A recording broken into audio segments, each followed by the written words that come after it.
Oh my gosh, I just about had a heart attack. I was FaceTiming Aaron, showing him this moose, and Roberto is right here. And Peaches is right here. And I was like, what is walking up behind me but another moose?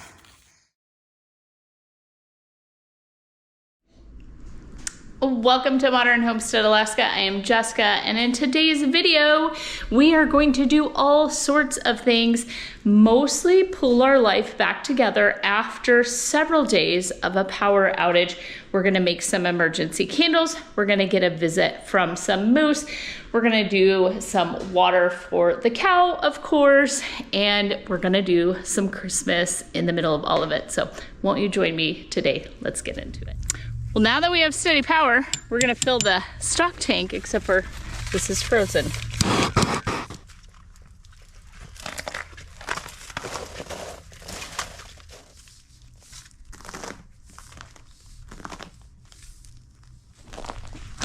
Well, the wind is finally gone, power's back on, and I can stand back up my trees.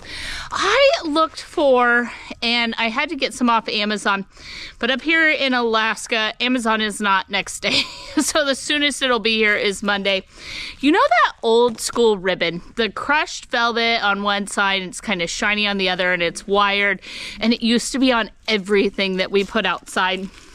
And I can't find it anywhere. I can't find it at Walmart. I can't find it at Target. I couldn't find it just anywhere. So I ended up with some Costco ribbon, but I just thought the trees could use a little bit of something. I wanted the red, but that's all right. We'll go with what I found, and then we're gonna get everything plugged in. And then hopefully I can add some Christmas lights to the houses and so on. So I'm gonna fix this tree again that we already fluffed once, but it blew over twice. I just ended up leaving it yesterday until the wind completely died down, because all it's gonna do is just keep knocking them over.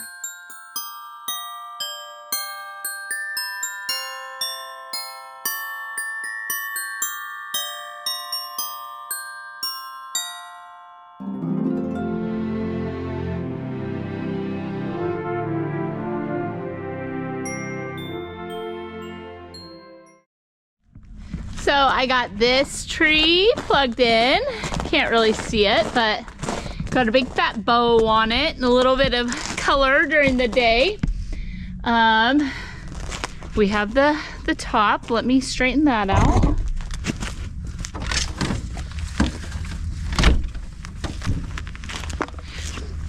Perfect.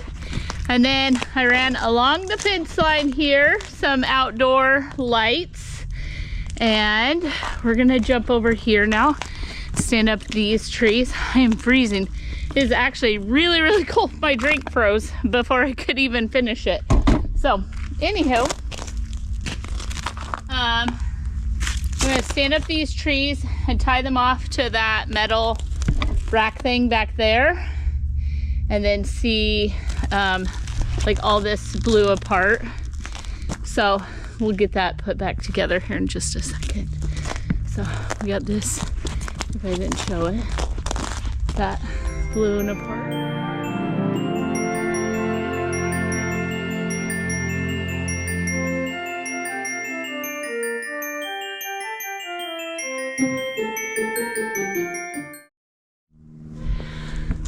Well, my camera wouldn't stay on because it's so cold out here and I am frozen.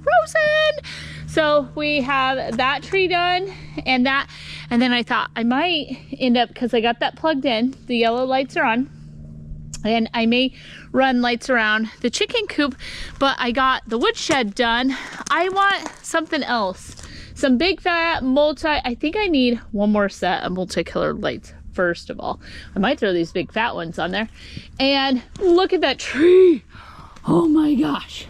I think it is so beautiful outside. And those giant red and green bows. Let's pray no more windstorms and that it holds up for throughout Christmas. And then I did the snowman on this one. And it is blue lights, red lights, but I did plug in, only that tree is plugged in. I don't think this one and that one are even the plugs that they came with hooked together. We're just gonna see if the trees that are pre-lit, like, would it work? Those are not pre-lit. This one is.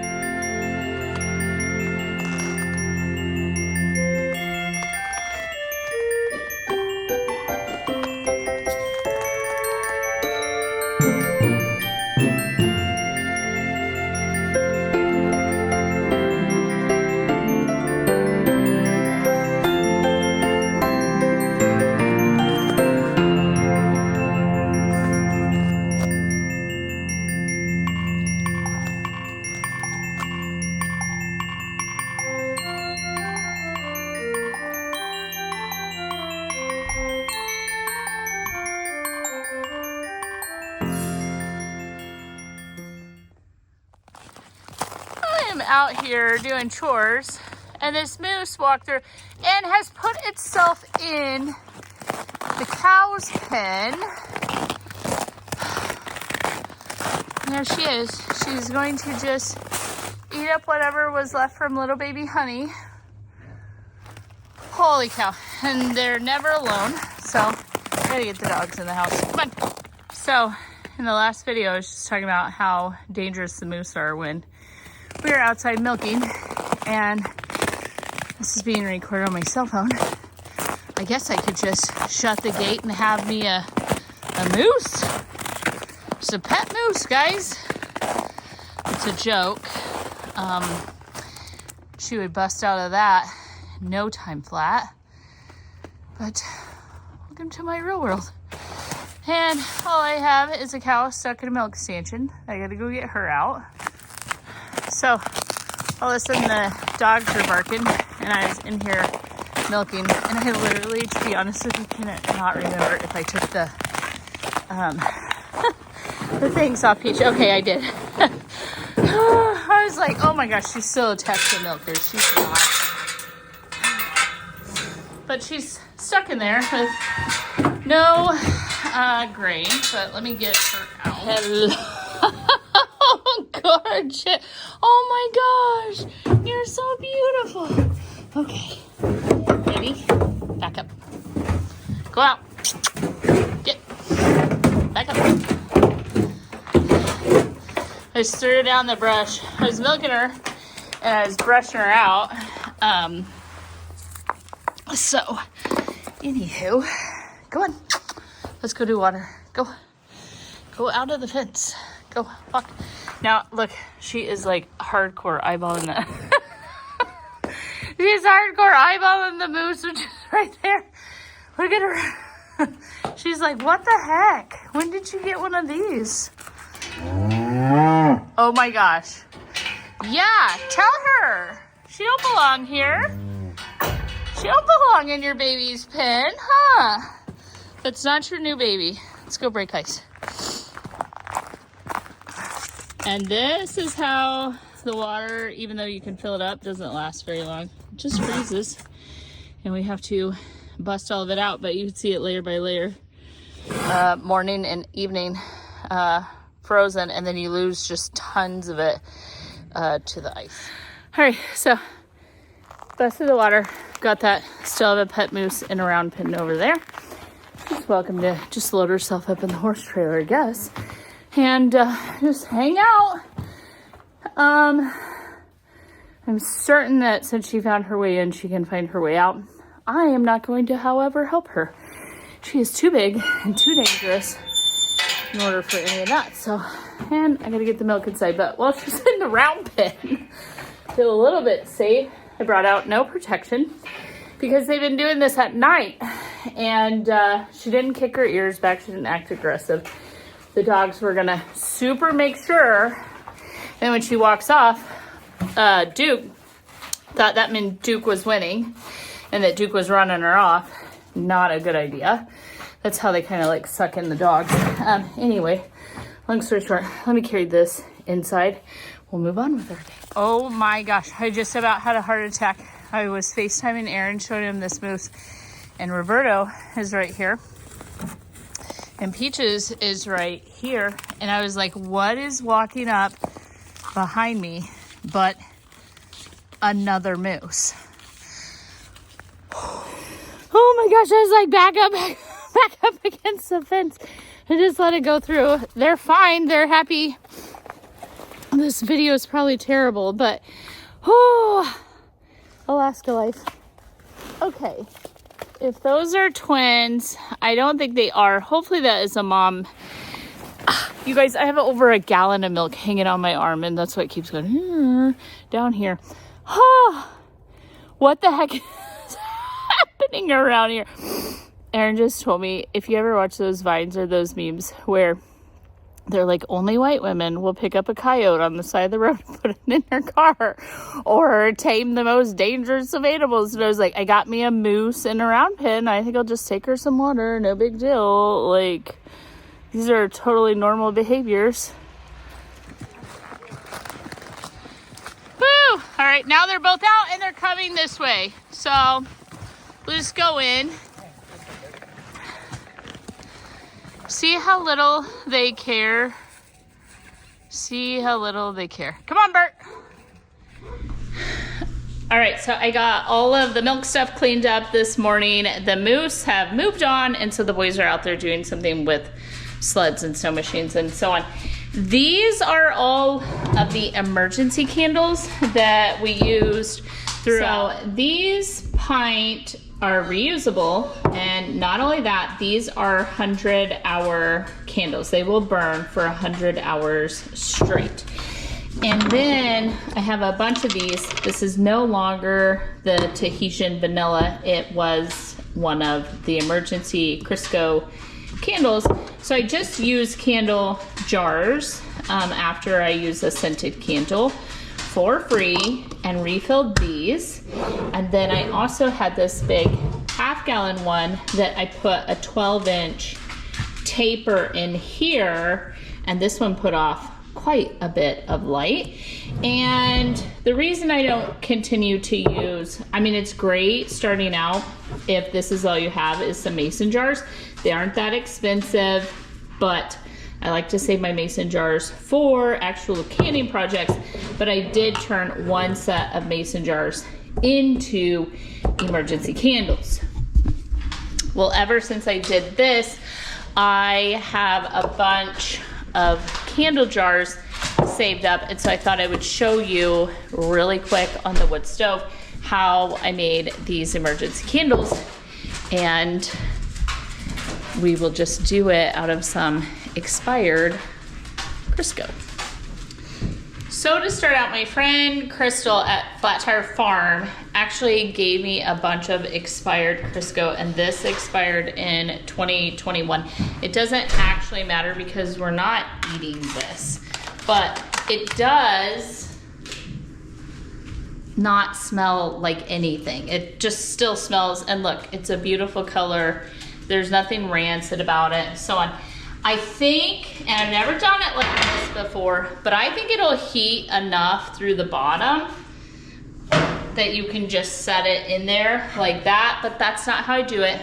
I only use this one camp oven, Dutch oven, if you will, for frying things, and I have one more that I use for frying things, but I don't need a ton. But I'm just gonna put the Crisco in here on the wood cook stove and let just the residual heat from the stove top melt it down. And that's how we start out making the emergency candles. And the emergency candles consist of 2 ingredients, Crisco and a taper candle. Okay, so there we have it, all the Crisco, put it on there. And I'm just gonna set it right over here where it's a little less hot because I don't need it to be frying temperature. I just need it to be liquid so that I can pour it into the jars. So I'm gonna set that here. I'm gonna let it go while I go up and decorate a tree really quick. It's not gonna overheat over here. This is almost something I can touch. It's enough to keep right here. I put like some candle wax melts in, and they put a little scent in the air in that little jar. It's not enough to like fry the wax. the way the wood cook stove works is the closer to the firebox you are, the hotter it is, and the further away, the lower it is. And if you look even here, I can move this water here and boil it, move it here, and it doesn't even put any moisture into the air.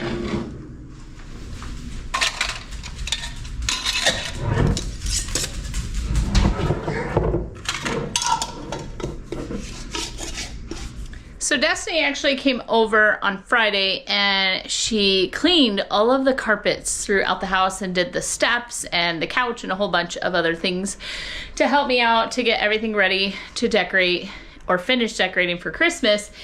And then with the power loss, I wasn't able to get everything done. But what I've taught on my channel and what I've shown you over the years is I just super take my time with Christmas and enjoy setting up each room, one room at a time, as beautiful as I can, and enjoy the space. So she got the office all ready for me. So really quick, I'm gonna put up the office tree, get it decorated, and I think it's gonna be wonderful.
These are super cute. They have the little cowboy stars on them, and our stockings I have had since Wyatt was a baby. So 19 years we have had these, and they're all different cowboy boots for all the family.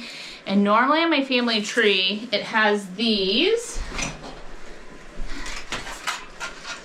metal stars. So when I found this garland at Michael's and I got it like 70% off, I thought, okay, those are perfect. I just unrolled one. How cute is that? They also have these. The stars are on the cute.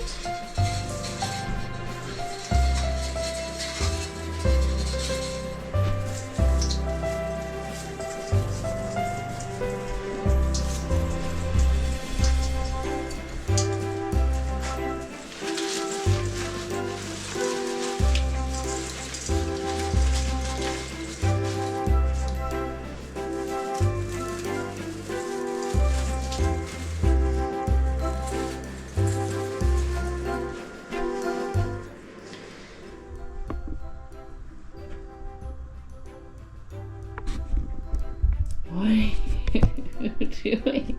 What are you doing? What are you doing? Hi, Blue Jean. All right, so we got the office done. We have the outside started at least. And now I'm gonna put all of those away in the shelf, but that shelf had these 1, 2, 3, 4, 5, and then I'm gonna fill that giant one back up. So these 5 old candles, and we're gonna fill them up and make emergency candles. So I used to melt the bottoms and pour that off and do a bunch, and I learned it's just really not that necessary. These are not the cleanest sort of, so it's not even hot. I could stick my finger in I'll show you. Look, it's running down my finger. It's not hot, but it is completely liquefied. So it's just melted. And this is the reason that they don't make good emergency candles for vehicles in warm climates, but they do make good emergency candles up here, and we keep, well, the ones that seal, the mason jar ones in our vehicles. It really could save your life. Not only could it burn for hours, just that little bit of heat gave off inside of an environment like that could really, really save a life.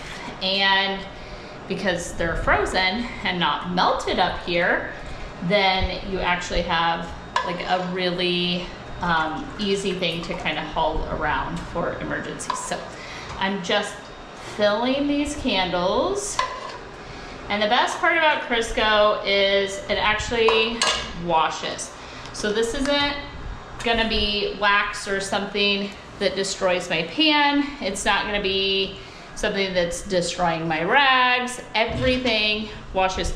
So now I have the full, you can see the Crisco's clear candle. We'll set this aside and let it cool down, and then just move on to the next candle.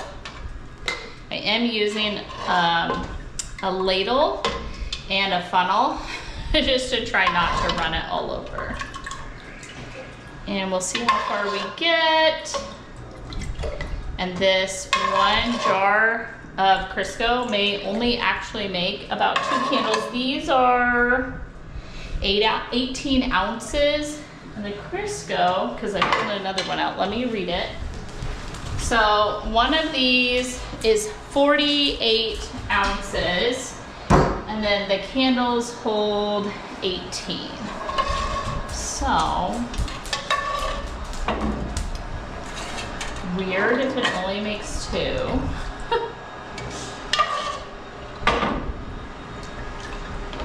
The thing is, I think Crystal gave me 5.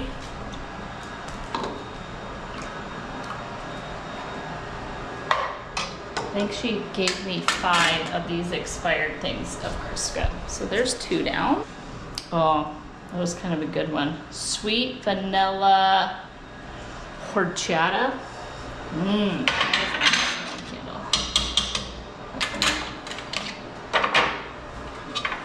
Because it's just melty temperature.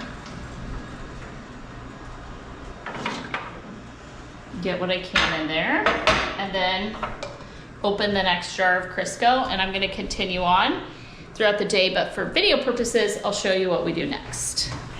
All right, so I have 5, so I have 2 left over, and I'll just pop these back on the shelf and save them until jars run out and I need more, or until I have collected a handful more of candles. So I have 2 of them defrosting over there, one for the giant candle and then for the 3 jars that I have. So what I said I would show you, I was hoping. So the Crisco itself goes back to the regular texture of Crisco. And so all that you do for this height candle, and I buy them, look, these were Walmart clearance 2-pack for $2.50, and these are 2-pack. Let me tell you the height. Please tell me the height. Why is it not telling me the height? Because that's very, very important. The vacuum is running underneath you. Sorry about that. Okay, so these are 4-inch, so these are probably, we'll just call them 6. Oh yeah, so that's gotta be like a 6-inch candle. A 6-inch candle goes inside of the jars that you have burned. Let's see, almond, macaroons, a Tahitian vanilla, so on. Here was a cinnamon snow, what have you. So you just find anything on clearance, you take the candle and you just shove it down into the Crisco. Don't worry about anything. And you have 2 choices. I stock and just leave a bunch of clearance. Whoa. Hello, robot vacuum. As annoying as that robot vacuum is, I swept and mopped yesterday. It really does help my life staying on top of 5 knocks. So I just keep them stacked up in the same shelf and rack that I keep all of these emergency candles, and then these 4-inch ones go inside of the mason jars, and then a 12-inch one went inside of this half-gallon mason jar. So now it's shutting off. Now it's finally done. The dogs and everything are whacking into the camera. So that is kind of what goes into them. It's really, really easy. I totally recommend making them. A couple of questions I've gotten in the past on the video where I made them was, do they go rancid or smell bad? They really don't smell like anything, and I've had these for a couple of years and we just haven't had to use them but a handful of times. I don't burn them like a regular candle because they don't have any scent, and I like vanilla scented candles, or I like really pretty candles on the fireplace or something like that that's like mood or ambiance. They really are just emergency candles. Second of all, they don't put off a scent or an odor or black smoke or anything like that when you're burning them during the emergency. So I really, really like that, especially for people who have asthma or allergies, or there's a reason they can't handle candles or scented candles in their home. Now, the other thing is, I have never tried adding scent to them. Some people wanted a scent added to them. Why? I'm only using them for an absolute emergency situation, and so I don't care what they smell like, is I guess what my point is, and I would hope that you would look at it the same way. We're not doing these for mood setting and ambiance. We're doing these to actually have light in very, very real power outage, grid down, sort of emergency in a vehicle, needed light and a little bit of heat, something like that. Those situations. We aren't looking to just fill our house with aromas. And when you start having to burn them all throughout your kitchen and throughout the house, if they were scented, that would be unreal. Like, I would never burn that many scented candles all at one time, so I don't think I would want them scented. Even during this outage, any scented candles, like one scented candle in Wyatt's room was burned, but we weren't burning scented candles throughout the whole house. That would be just super, super overwhelming. So that is the emergency candles. They did fantastic. I'll just pop them back on that shelf like I said. And then the other thing we used is we have a light tote that we take everywhere when we go camping, to the off-grid cabin and so on. And we ended up using this. It's a little propane bottle and then this Coleman top, and there's a little stand that keeps the Coleman bottle from rocking around, and it's super easy. You just twist this knob, light it, it lasts super, super long. It is super hot though. This puts off a ton of heat, and you do not want to burn that underneath like a wood shelf here. You want to put that in the center of a room where it's getting plenty of airflow around it and it's not burning anything, but it is going to give off heat. So it might be something good in a room that maybe your wood stove isn't getting so much heat in there. But I'm going to just put all of this away and clean up and continue melting down our Crisco just a little bit at a time and making sure that every jar I have is ready to go. And then if the neighbors had it extended longer, if they needed candles, I needed to take something to someone, I would have that ability to do so. They're not fancy, they're not beautiful, they're not anything, but they are and have been and were fantastic in the emergency situation that we were in. Well, that is it. We got water to the cow. We have all of the buckets are going down to the basement to be filled up, and all of the good drinking water that was left over, we're not using that. We're just gonna store that away for another emergency. And we made some emergency candles. We did some outside decorating, some inside decorating, and we had 2 moose decide that they were going to visit the homestead. So never a dull moment around here. Always something happening, something going on, and something to look forward to. So if you haven't yet, make sure you hit the subscribe button. You never know what we're going to be posting because we never know what this Alaska life is going to bring. So make sure you ring that bell so you get notifications. So with that, I hope that you're blessed. I hope everything turned out fantastic for you this week. And I hope that you find something beautiful to do around your home for the holidays that are coming up. And I hope to see you in the next video. So bye for now.